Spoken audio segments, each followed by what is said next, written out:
ভাইয়া ভালো আছেন আপনি? আলহামদুলিল্লাহ আলহামদুলিল্লাহ। আমরা আজকে কোথায় যাব? আজকে আমরা ইনশাল্লাহ আল্লাহ যদি নেয় শারজাহ মসজিদে যাব ইনশাল্লাহ। খুব সুন্দর একটা মসজিদ, দেখার মতো মসজিদ, যেটা তুর্কির ইস্তাম্বুলের আদলে সুফিয়া মসজিদের আদলে করা মনে হয় যতটুকু সম্ভব। ওই মসজিদে নামাজ পড়তে যাবো ইনশাল্লাহ। আসসালামু আলাইকুম, সবাই কেমন আছেন?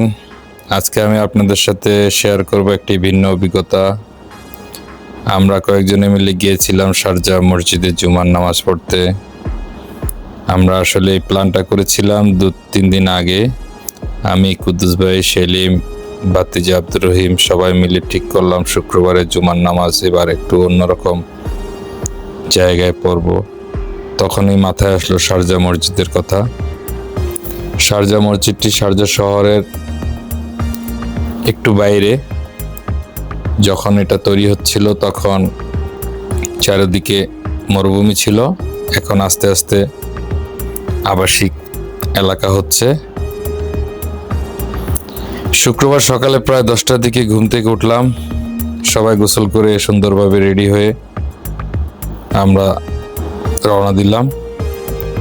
আমরা জানতাম শারজাহ মসজিদে জুমার নামাজ একটু আগেই শুরু হয়, যেখানে আমিরাতের বেশিরভাগ মসজিদে জুমার নামাজ শুরু হয় 1:30টার দিকে, কিন্তু শারজাহ মসজিদে নামাজ শুরু হয় 12:30টায়।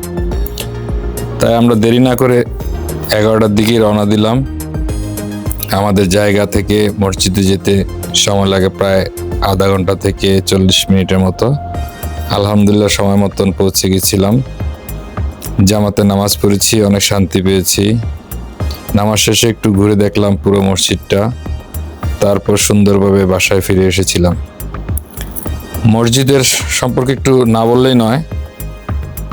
শারজাহ মসজিদটা সম্পর্কে বলতে গেলে এটি আমিরাতের সবচেয়ে বড় মসজিদ। 2019 সালে উদ্বোধন করা হয়েছিল এটি। একসাথে প্রায় 25,000 মুসল্লি এখানে নামাজ আদায় করতে পারেন।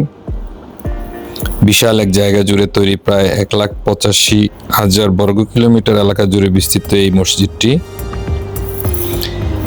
এই মসজিদের কারুকার্যগুলো দেখলে ঠিক তুর্কির স্টাইলে মসজিদটি করা হয়েছে। স্থাপত্যের দিক থেকে মসজিদটি সত্যি অসাধারণ। এর নকশা অটোমান বা তুর্কি ধাঁচে তৈরি। বড় একটি গম্বুজ, চারদিকে 4টি বিশাল মিনার, দূর থেকে দেখলে চোখ জুড়িয়ে যায়। ভেতরে ঢুকলে চোখে পড়বে ইসলামিক ক্যালিগ্রাফি, দারুণ জ্যামিতিক নকশা আর মনোমুগ্ধকর আলোকসজ্জা। এখানে শুধু নামাজ পড়ার জায়গা নয়, আরও অনেক সুবিধা আছে। পুরুষ ও মহিলাদের জন্য আলাদা আলাদা নামাজের জায়গা আছে, কনফারেন্স হল আছে, লাইব্রেরি আছে, এমনকি ইসলামিক গার্ডেনও রয়েছে। আসলে আমরা সেই গার্ডেনগুলো ঘুরতে পারিনি, প্রথমবার গিয়েছিলাম তো অনেক কিছু জানতাম না। পরবর্তীতে শুনলাম এগুলো ছিল, কিন্তু এগুলো বন্ধ ছিল, তাই ঘুরতে পারিনি।